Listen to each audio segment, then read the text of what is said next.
Valët e Ungjillit përcjellin tek ju Prekja e Zotit.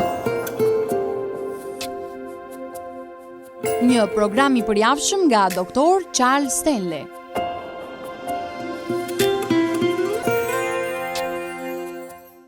Biblia thot se në parajs të gjithë po thrasin lavdi, lavdi, lavdi Zotit dhe i shenjë qoftë emri i Perëndisë.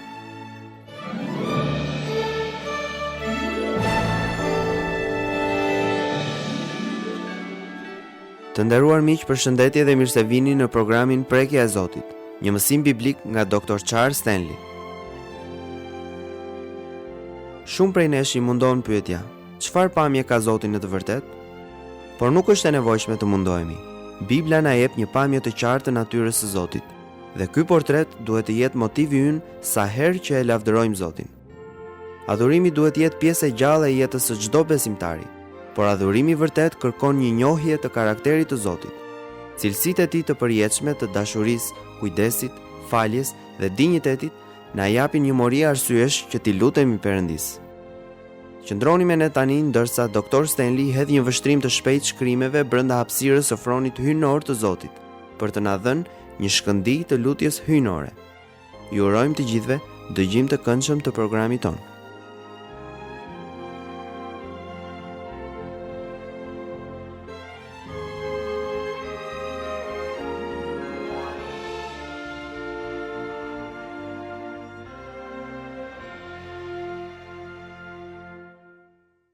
Një nga arsyet primare që ne shpenzojmë pak ose as pak kohë duke lavdëruar Perëndin është se ne nuk kemi një kuptim të mjaftueshëm për të.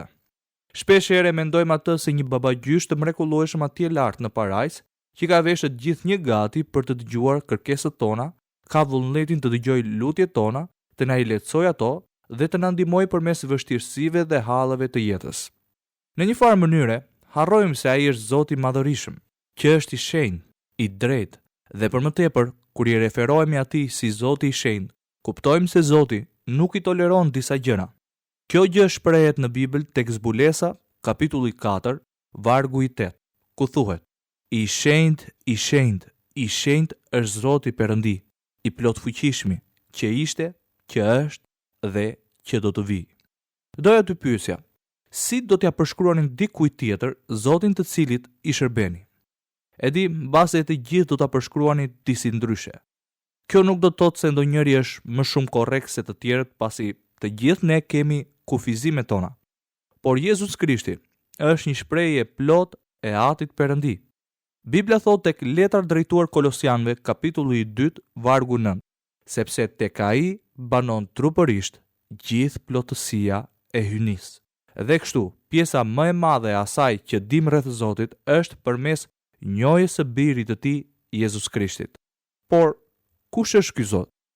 Kur ne fillojmë të kuptojmë kush është ai, madhështinë, fuqinë, forcën dhe shenjtërinë e Zotit, do të dimë të adhurojmë shumë më mirë.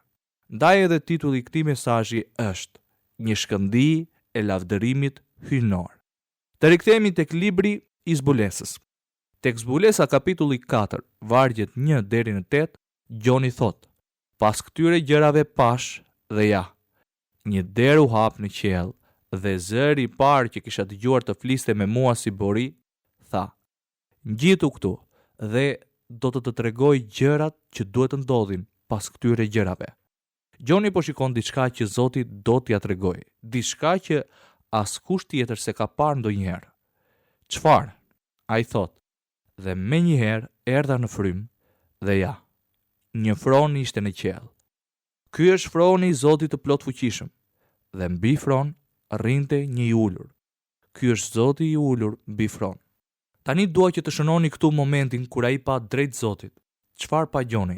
Ai nuk pa një person me pamje fizike njerëzore si mund të mendojmë ne, por në vargun e 3 thot: Dhe ai që ishte ulur nga pamja i ngjante një guri diaspri, i cili mund të jetë i kristal, i qartë si një diamant, dhe një guri sardi në dukje, që është i kuq si kokra e shegës, dhe rreth fronit ishte një ylber, që i ngjante esmeraldit, i cili mund të ketë qenë jeshil.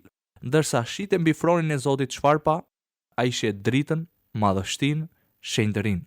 ai shet dashurinë shpenguese për njerëzimin, dhe kështu nuk do të jemi kurrë në gjendje që ta adhurojmë Zotin siç duhet, nëse do ta shohim atë si një qenie të krijuar. Atëra ai thot, dhe rreth e qark fronit ishin 24 frone, dhe mbi frone pash ndënjur 24 pleq të veshur me petka të bardha, dhe mbi kryet e tyre kishin korona, dhe nga froni shpërthenin vetëtima, bubullima dhe zëra. Që do të thotë se gjykimi i Zotit është pothuajse gati të bjerë. Ky nuk është një fron gjykimi i mëshirës, dashurisë të mirave, por diçka më e mrekullueshme është duke ardhur. Ndaj dhe kur gjoni pa mbi fron gjithë këta pleq të mbledhur përreth me rroba të bardha dhe me kurora në kokë, fillon të dëgjoj bubullima dhe vetëtima. Dhe Bibla thot, dhe përpara fronit ishin 7 llamba të ndezura që janë të 7 frymërat e Perëndisë. Tani, 7 është një numër që tregon plotësi dhe për më tepër përfaqëson ose simbolizon shumë mirë frymën e shenjtë. Dhe përpara fronit ishte si një det i qelq që i ngjante kristalit, dhe përreth fronit 4 kafsh që ishin plot me sy përpara dhe prapa. Atëra ai vazhdon në vargun e 8. Edhe të 4 qenit e gjalla kishin secila nga 6 krah për qark, edhe për brenda ishin plot me sy. E çfarë bëjnë ata?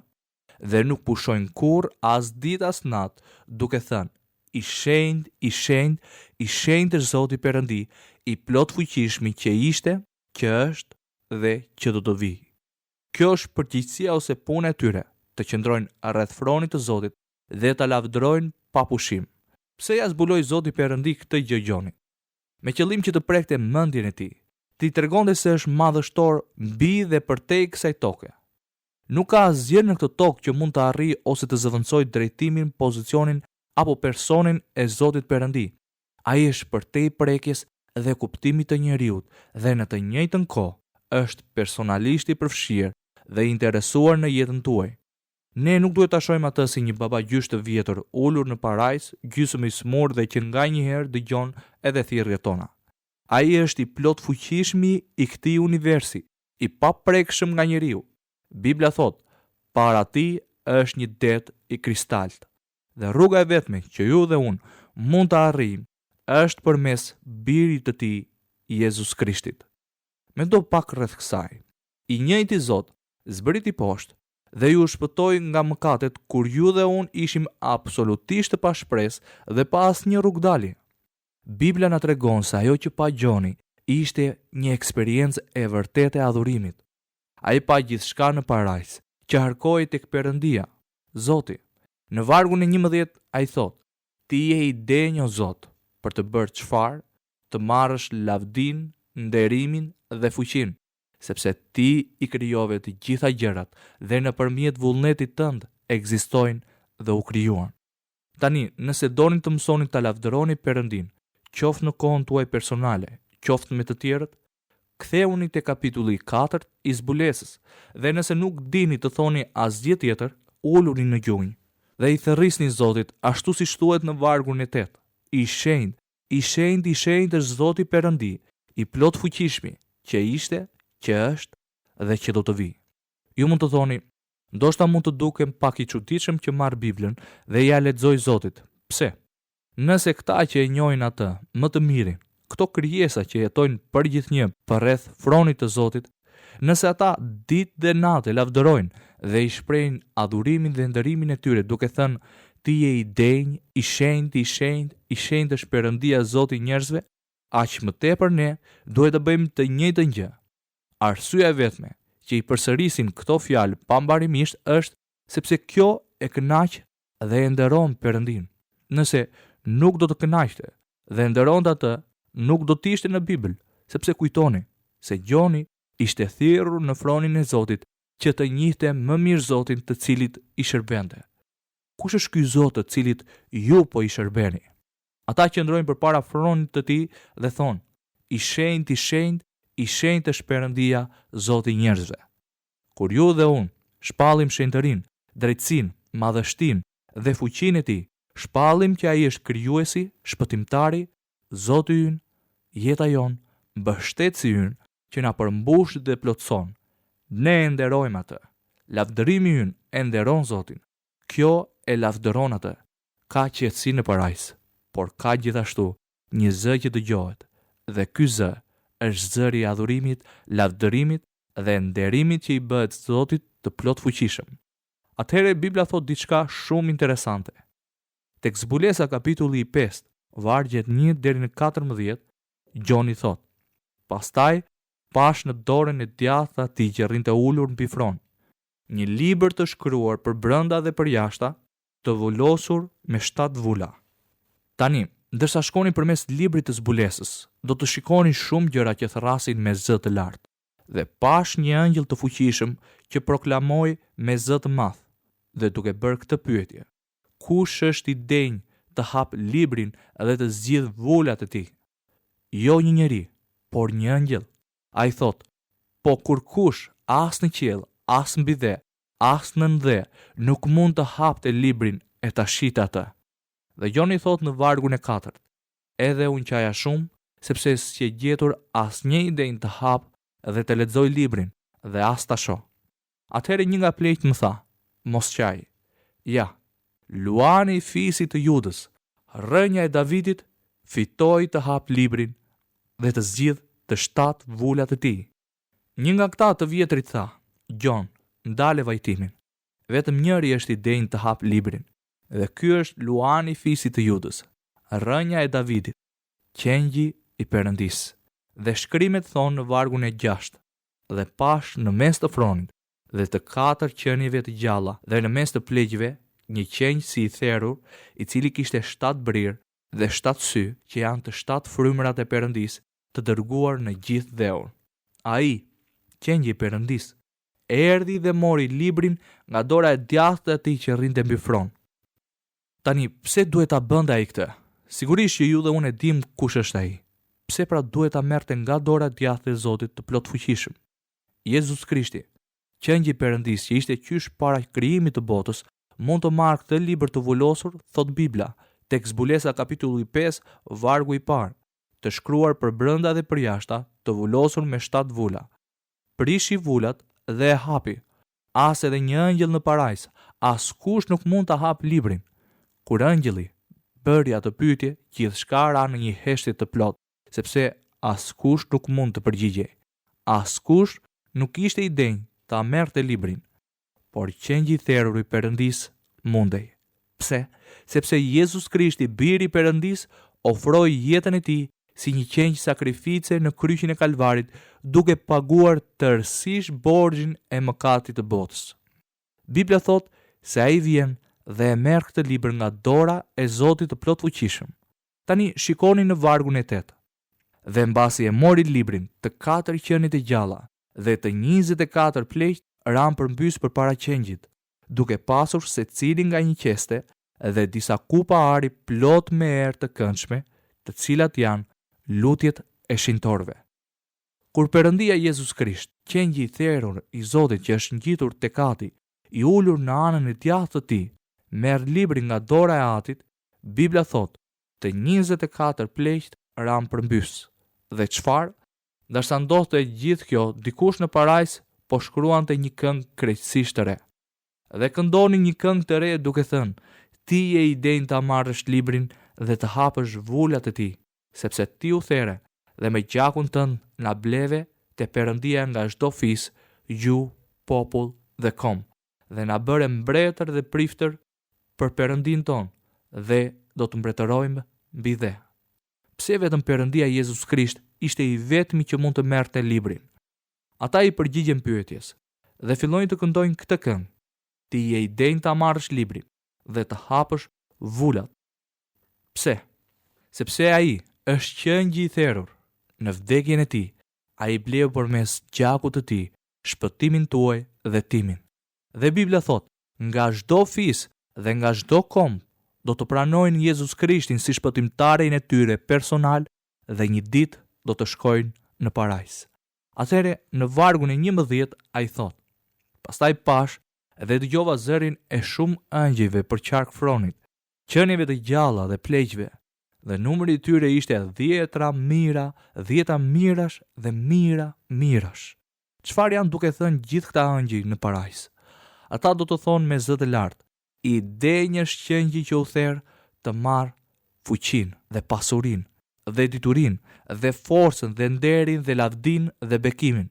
Edhe dëgjova çdo krijesë që është në qiell mbi dhe, nën dhe ato që janë në det dhe gjitha gjërat sa janë në to që thoshnin: Atij që rri ulur mbi fron dhe qengjit i qofshin bekimi, nderi, lavdia dhe forca në shekuj të shekujve. Shiko këtë. Çdo krijesë që është në qiell. Kjo është gjithçka. Por jo ati Perëndi, Biri dhe Fryma e Shenjtë. Dhe të 4 qenit e gjalla thoshin: Amen. Dhe të 24 pleqt ranë përmbys dhe adhuruan atë që rron në shekuj të shekujve. Tani, pse po shkoj përgjat këtyre 2 kapitujve të shkrimit së bashku me ju? Vetëm për të thënë këtë. Ne kemi nevojë të përmirësojmë të kuptuarit ton në atë nivel që Zoti do që të jemi. Që Zoti është një frymëzues përtej kësaj tokës tonë të vjetër. Ai është krijuesi juaj dhe imi dhe e meriton të lavdërohet. Ne jemi si kokra të vogla rëre përpara tij. Më shumë se 6 bilion prej nesh popullojnë këtë tokë sot.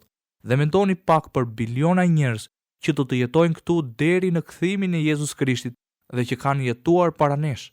I njëjti Zoti plotfuqishmi, i kudo ndodhuri, universal, është Zoti ynë dhe është ulur në fronin e tij. Ai e dëgjoi lutjen tuaj natën e shkuar.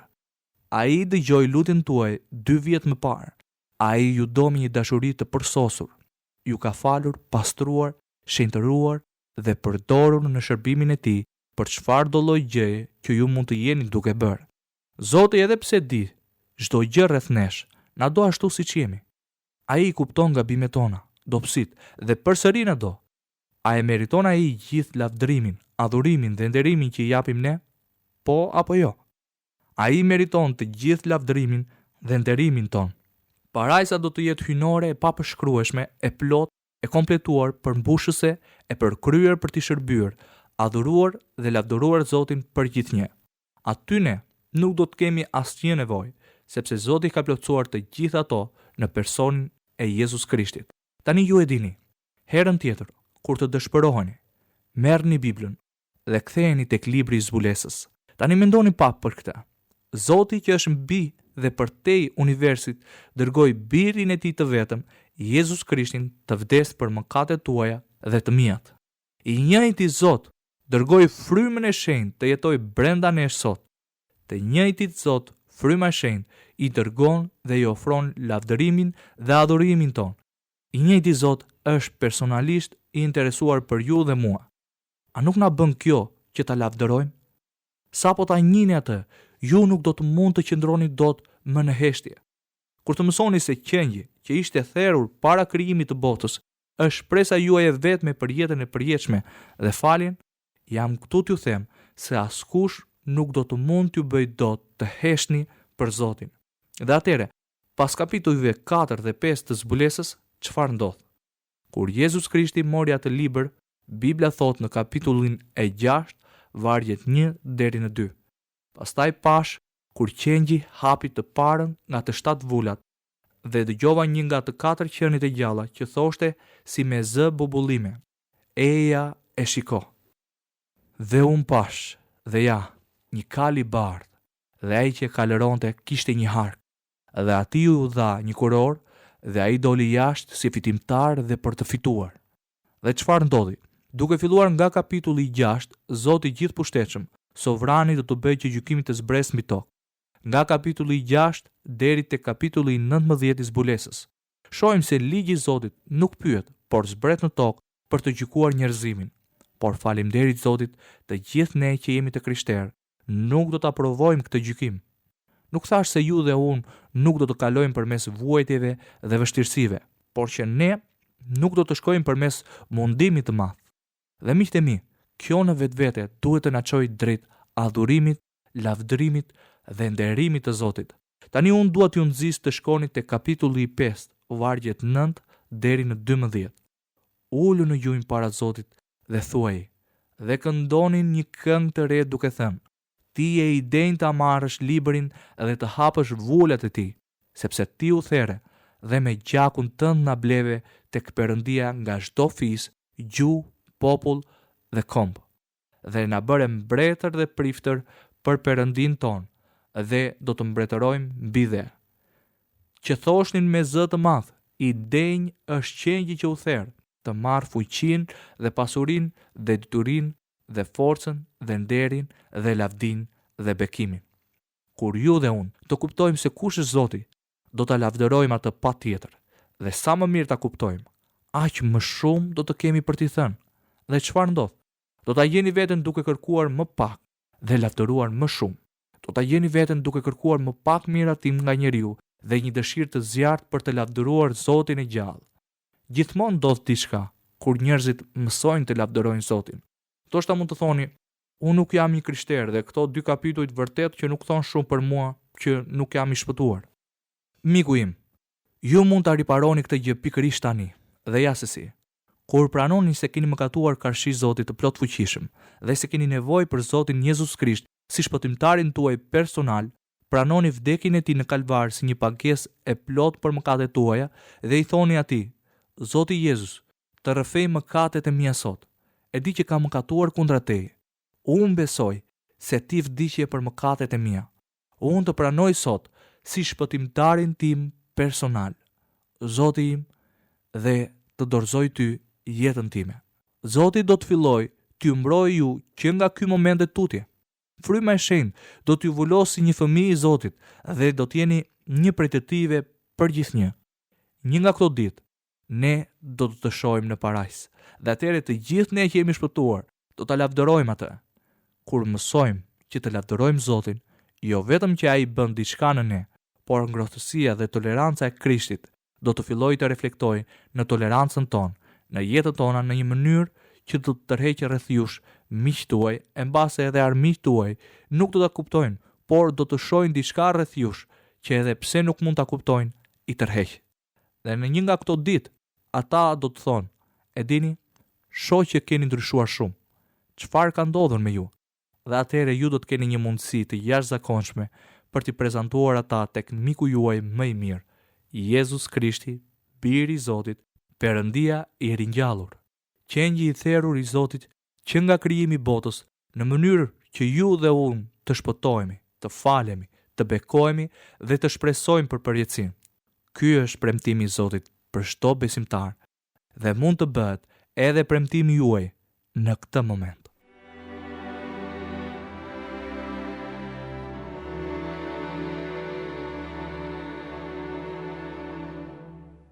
Dr. Stanley mbylli mesazhin e ditës së sotme duke na drejtuar të lavdërojmë Zotin e plot fuqishëm, të vetmin Zot të botës.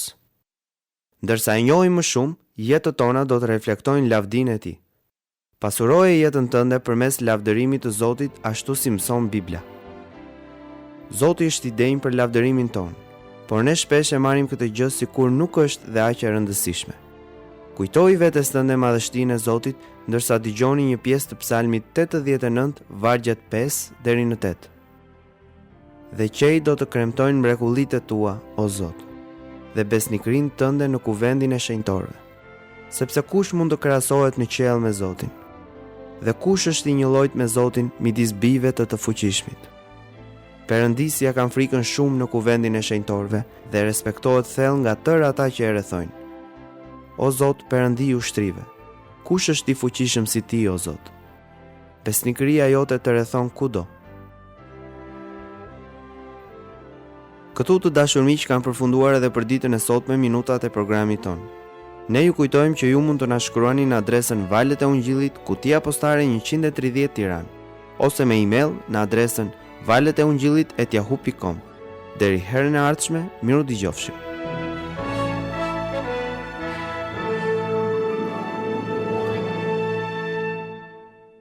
Ndoqët programin Prekja e Zotit. një prodhim i organizatës radiofonike Valët e Ungjillit.